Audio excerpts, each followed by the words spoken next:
Hello everyone, তোমরা সবাই কেমন আছো? অনেকদিন পর একটা কুকিং ভিডিও নিয়ে চলে এলাম। আমরা চিকেন খেতে খেতে না একই রকম একঘেয়েমি হয়ে যায়। তাই মুখের স্বাদ পাল্টাতে আজকে একটা নতুন ধরনের চিকেন তোমাদের সাথে শেয়ার করলাম। ধনিয়া চিকেন। দেখো, কাঁচা লঙ্কা, রসুন, আদা আর একটু বেশি পরিমাণে ধনেপাতা ছিল। এটা ভালো করে মিক্সিতে পেস্ট করে নিলাম। ধনিয়া চিকেন বানানোর জন্য একটু ধনেপাতার পরিমাণ বেশি থাকতে হবে।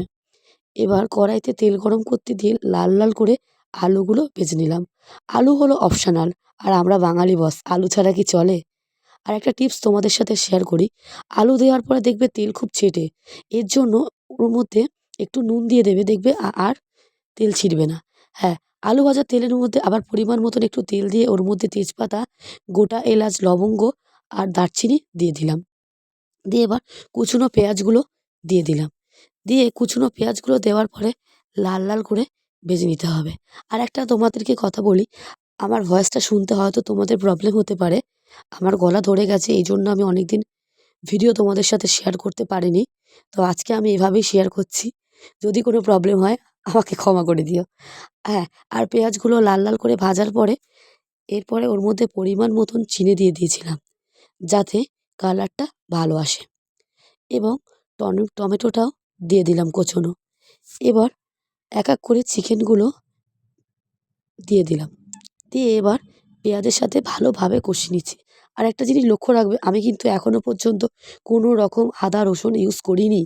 হ্যাঁ, এবার দেখো, আদা রসুন আর ধনেপাতা আর কাঁচা লঙ্কা যে পেস্টটা আমি তৈরি করেছিলাম সেটা কিন্তু চিকেনের ওপর দিয়ে দিলাম। দিয়ে এবার ভালোভাবে চিকেনের সাথে কষিয়ে নিতে হবে। ধনিয়া চিকেন ঠিক আমি এভাবেই বানাই। অনেকে অনেক রকম বানায়, আমার ঠিক এভাবে বানাতে ভালো লাগে।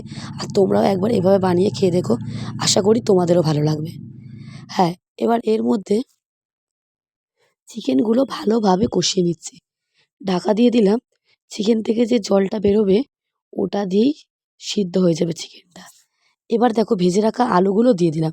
আলুটা কিন্তু অপশনাল, তোমরা না দিতেও পারো। যেহেতু আমরা আলু খেতে ভালোবাসি তাই জন্য আলু দিয়ে দিলাম। তো দিয়ে আবার ঢাকা দিয়ে দিয়ে ভালো করে সিদ্ধ হয়ে গেছে। এবার এবার হালকা পরিমাণ মতো জল দিয়েছিলাম যাতে একটু গ্রেভি গ্রেভি হয়। তো দেখো, আমাদের চিকেন রেডি। হয়তো তোমাদের মনে হচ্ছে ঝোলটা অনেকটাই বেশি, কিন্তু যখন আমরা নামানোর পরেই পুরো কিন্তু ঝোলটা কমেই গেছিলো। এবার গরম মশলা দিয়ে ধনেপাতা দিয়ে চিকেনটাকে নামিয়ে নিলাম। দেখো, আমাদের চিকেন পুরো রেডি।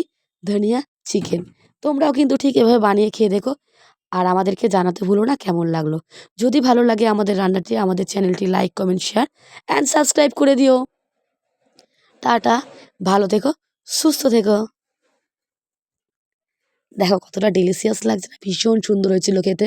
তোমরাও কিন্তু এভাবে বানিয়ে খেয়ে দেখো আর আমাকে জানিও।